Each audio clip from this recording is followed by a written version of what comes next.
இயேசு கிறிஸ்துவின் இனிய நாமத்தில் உங்களை வாழ்த்துகின்றேன். அன்பின் பிள்ளைகளே, திருவருகை காலத்தின் இறுதி ஞாயிற்றுக்கிழமைக்கு நாங்கள் வந்திருக்கின்றோம்.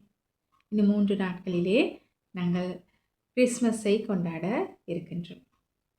கடந்த காலங்களிலே நாங்கள் நம்பிக்கை, அமைதி, எதிர்பார்ப்பு என்ற விடயங்களை குறித்து கற்றுக்கொண்டோம். இன்றைக்கும் அன்பு, மகிழ்ச்சி என்ற காரியங்களை குறித்து நாங்கள் கற்றுக்கொள்ளப் போகின்றோம். அப்படியாக இருந்தால் எவற்றினாலே நாம் மகிழ்ச்சியை கண்டுகொள்ள முடியும்?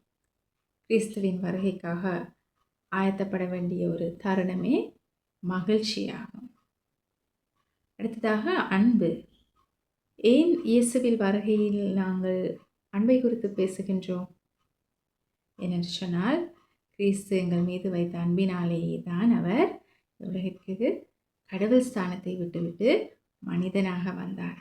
பிள்ளைகள், இயேசு எங்களை அதிகமாய் நேசிக்கின்றார். அந்த அன்பினாலேயே அவர் எங்களுக்காக மனித ரூபம் எடுத்து வந்தார். அது மட்டுமல்லாமல் எங்களுக்காக தன்னையே அவர் பலியாக ஒப்பு கொடுத்தார். என்ன சரி பிள்ளைகள், அதே போல் நாங்கள் இயேசுவின் பிறப்பை குறித்து பார்க்கின்ற வேளையிலே இயேசுவின் பிறப்பிலே ஒரு முக்கியமான கதாபாத்திரம் இருக்கிறது. யார் அந்த முக்கியமான கதாபாத்திரம் என்று தெரியும்? இயேசுவின் தாயாராகிய மரியாள். நாங்கள் பார்க்கிறோம், வேதத்திலே கூறப்பட்டிருக்கிறது, மரியாள் இயேசுவின் தாயாராக போகிறார்கள் என்று கேள்விப்பட்ட உடனேயே அவர்கள் மிகவும் சந்தோஷமாக மகிழ்ச்சியினாலே தேவனை மகிமைப்படுத்தினார்கள் என்று கூறப்பட்டிருக்கிறது. லூக்கா 1 அதிகாரம் 46 வசனம் முதல் 56 வசனம் வரை நீங்கள் வாசித்து பார்த்தீர்கள் என்று சொன்னால் அதிலே நீங்கள் பார்க்கலாம் மரியாள் எவ்வாறு தேவனை மகிமைப்படுத்தியிருக்கிறார் என்று சொல்லி. நான் 2 வசனங்களை உங்களுக்காக வாசித்து காண்பிக்கின்றேன். லூக்கா 1 அதிகாரம் 46 வசனமும் 47 வசனமும். அப்பொழுது மரியாள், என் ஆத்துமா கர்த்தரை மகிமைப்படுத்துகிறது, என் ஆவி என் இரட்சகராகிய தேவனில் களி கூறுகிறது. பிள்ளைகளே, நாங்கள் வாசிக்க கேட்ட பகுதியிலே பார்க்கின்றோம், அந்நாட்களிலே இயேசுவின் பிறப்பை முன்னிட்டு மரியாள் மற்றும் அங்கிருந்த ஒவ்வொருவரும் எப்படியாக தேவனை மகிமைப்படுத்தினார்கள். இயேசுவின் பிறப்போடு ஒரு மகிழ்ச்சியும் சமாதானமும் கூட அந்த இடத்திலே பிறப்பிக்கப்படுகின்றது. மரியாளை போல தேவனை மகிமைப்படுத்தலாம். எப்படி நாங்கள் தேவனை மகிமைப்படுத்தலாம்? நாங்கள் பாடல்கள் பாடி துதிகளினூடாக தேவனுடைய நாமத்தை நாங்கள் மகிமைப்படுத்தலாம். விசேஷமாக இந்த நத்தார் நாட்களிலும் கூட நாங்கள் கரோல் கீதங்களை பாடி அவருடைய பிறப்பின் சந்தோஷத்தை மற்றவர்களோடு பகிர்ந்து கொள்ளலாம். அது மட்டுமல்லாமல் நாங்கள் இயேசு எங்கள் மீது அன்பாய் இருக்கிறார் என்று நாங்கள் பார்க்கிறோம். உங்களுடைய பெற்றோர் உங்கள் மீது அதிகமாய் உங்களை நேசிக்கிறவர்களாக இருக்கிறார்கள் தான். நீங்கள் எதை கேட்டாலும் உங்களுடைய பெற்றோர் உங்களுக்காக செய்கிறவர்களாக இருக்கிறார். அதே போல தான் இயேசுவும் எங்கள் மீது அளவற்ற அன்பு வைத்திருக்கிறார். எங்களை அழகாக எங்களை படைத்திருக்கிறார், எங்களை முழுமையாக உருவாக்கி இருக்கிறார், எங்களுக்கு நல்ல நண்பர்கள், நல்ல சகோதர சகோதரிகளை கொடுத்திருக்கிறார். என இதெல்லாம் இயேசு எங்கள் மீது வைத்த அன்பு நிமித்தமே. பிள்ளைகள், அதே போல் இயேசுவை நாங்கள் மகிமைப்படுத்துவோம் என்று சொன்னார். இயேசு எங்களை அன்பு செய்கிறபடினாலே நாங்கள் இயேசுவை மகிமைப்படுத்தவும் மறந்துவிடக்கூடாது. இயேசுவுக்கு நாங்கள் நன்றி செலுத்த வேண்டும்.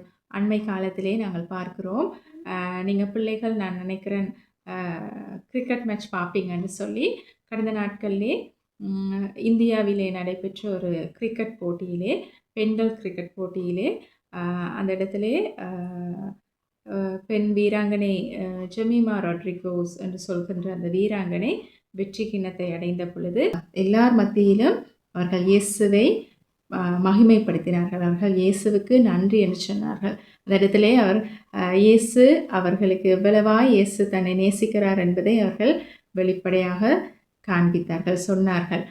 பிள்ளைகள், நாங்களும் இயேசு எங்கள் மீது அன்பாய் இருக்கிறார் என்பதை நாங்களும் மற்றவர்களுக்கு சொல்ல வேண்டும். எப்படியாக நாங்கள் சொல்லலாம்? நாங்கள் மற்றவர்களோடு எங்களுடைய அன்பை நாங்கள் பகிர்ந்து கொள்ள வேண்டும். நாங்கள் மற்றவர்களை விசாரிக்கிறவர்களாய் இருக்கிறதுக்கு, விசேஷமாக இந்த நாட்களிலே கூட நாங்கள் தேவைகளோடு இருப்பவர்களை நாங்கள் விசாரிக்கவும் மற்றவர்களுக்கு உதவி செய்வதன் மூலமாக அவர்களும் அந்த அன்பிற்குள்ளே இணைக்கப்படுகிறார்கள். அது மாத்திரமல்லாமல் பிள்ளைகள், இந்த நஃப்தார் நாட்களிலும் கூட நாங்கள் இயேசுவின் அன்பையும் மகிழ்ச்சியையும் எங்களுடைய அயலவர்களோடு எங்களுடைய நண்பர்களோடு நாங்கள் பகிர்ந்து கொள்கின்றவர்களாக இருக்கு. அப்படியாக நாங்கள் செய்கின்ற வேளையிலே இயேசுவும் மகிழ்ச்சி அடைகிறார். மற்றவர்களும் அதைற்று மற்றவர்களுக்குள்ளும் ஒரு மகிழ்ச்சி பிறப்பிக்கப்படுகின்றது. சரி பிள்ளைகள், நாங்கள் இப்போ ஒரு சிறிய கைவேலையை செய்ய போகிறோம். இது அன்பின் இருதயம். சரியா? இப்போ நான் ஒரு ஹார்ட் வடிவத்தை செய்திருக்கிறேன். இதுக்கு நான் சிவப்பு நிறம் பயன்படுத்தியிருக்கிறேன். உங்களுக்கு விருப்பமான ஒரு நிறத்தை நீங்கள் இதுக்கு சாக் அல்லது கலர் பென்சில்ஸோ அல்லது வர்ணமுள்ள பேப்பர் பாவிச்சு நீங்கள் இதை அழகுபடுத்தி கொள்ளலாம். சரியா? அதுக்கு பின்பதாக ஒரு சில குட்டி குட்டி ஹார்ட்ஸ் வச்சுருக்கிறேன், சின்ன சின்ன இருதயங்கள். சரி, இப்போ இந்த பெரிய இருதயம் இருக்குத்தானே, இதில் நான் எழுதியிருக்கிறேன், என் இருதயம் கர்த்தரை மகிமைப்படுத்தும் சொல்லி. சரியா? நாங்கள் அன்பை பற்றி படித்தோம், மகிழ்ச்சியை குறித்து படித்தோம். இப்போ நாங்கள் அன்பின் இருதயத்தினூடாக எங்களுடைய தேவனை நாங்கள் எப்படி மகிமைப்படுத்துவது என்று சொல்லி இந்த குட்டி குட்டி ஹார்ட்ஸில் நான் எழுதி இருக்கிறேன். சரியா? இதுக்கும் சில நிறங்களை நான் பயன்படுத்தி இருக்கிறேன். சரியா? இதில் நான் எழுதியிருக்கிறேன், நாங்கள் இயேசுவை எப்படி மகிமைப்படுத்தலாம், துதிகள் செய்து மகிமைப்படுத்தலாம், பாடல்கள் பாடி மகிமைப்படுத்தலாம். இயேசுவின் அன்பை நாங்கள் மற்றவர்களோடு பகிர்ந்து கொள்வதனூடாக கூட நாங்கள் இயேசுவை மகிமைப்படுத்துகின்றோம். அதே போல் மற்றவர்களுக்கு உதவி செய்வது, இப்படியான காரியங்களை நான் இந்த குட்டி குட்டி ஹார்ட்ஸில் எழுதி ஒட்டி இருக்கிறேன். நீங்களும் பிள்ளைகள் இந்த மாதிரியான ஒரு ஹார்ட் வடிவத்தை செய்து உங்களுக்கு விருப்பமான நிறங்களினால் இதை அலங்கரித்து சொல்லலாம். சரி, நாங்கள் அன்பும் மகிழ்ச்சியும் குறித்து கற்றுக்கொண்டோம். அதே நேரத்திலே ஒரு அழகான அன்பின் இருதயத்தின் கைவேலையை கூட நாங்கள் செய்து பார்த்தோம். ஒரு சிறிய ஜெபத்துக்குள்ளாக கடந்து செல்வோம். ஆயத்தமாக இருக்கிறீங்களா ஜெபம் செய்வதற்கு? கண்களை மூடி எங்கள் கைகளை கூப்பிக்கொள்வோம். எங்களை அன்பு செய்கின்ற நல்ல பிதாவே, இந்த நேரத்துக்காக உங்களுக்கு நன்றி செலுத்துகிறேன். கதாவே, விசேஷமாய் இந்த வீடியோவை பார்த்து கொண்டிருக்கிறதான ஒவ்வொரு பிள்ளைகளையும் உடைய அன்பின் கருத்துக்குள்ளே ஒப்புக் கொடுக்கிறேன். இந்த நாளிலும் கூட நீரே ஒவ்வொருவரையும் நீர் பொறுப்படுத்த, நீர் வழிநடத்தும், நீர் ஆசீர்வதிப்பீராக. கதாவே, நீர் எங்கள் மீது எவ்வளவு அன்பாய் இருக்கிறீர் என்பதை நாங்கள் கற்றுக்கொண்டோம். அதே போல் சுவாமி, உம்முடைய அன்பையும் உம்முடைய சமாதான சந்தோஷத்தை நாங்கள் மற்றவர்களோடு பகிர்ந்து கொள்கின்றவர்களாக இருக்க எங்களுக்கு உதவி செய்வீராக. மீதியானவரை நீங்கள் பொறுப்படுங்க, பாதுகாத்து எங்களை வழிநடத்துங்க. எல்லாவற்றையும் இயேசுவின் இனிதான நாமத்தில் ஜெபம் கேட்கிறோம் நல்ல பிதாவே, ஆமென். பிள்ளைகள், வருகின்ற நாட்களிலே இன்னும் ஒரு புதிய பாடத்தோடு நான் உங்களோடு இணைந்து கொள்கின்றேன்.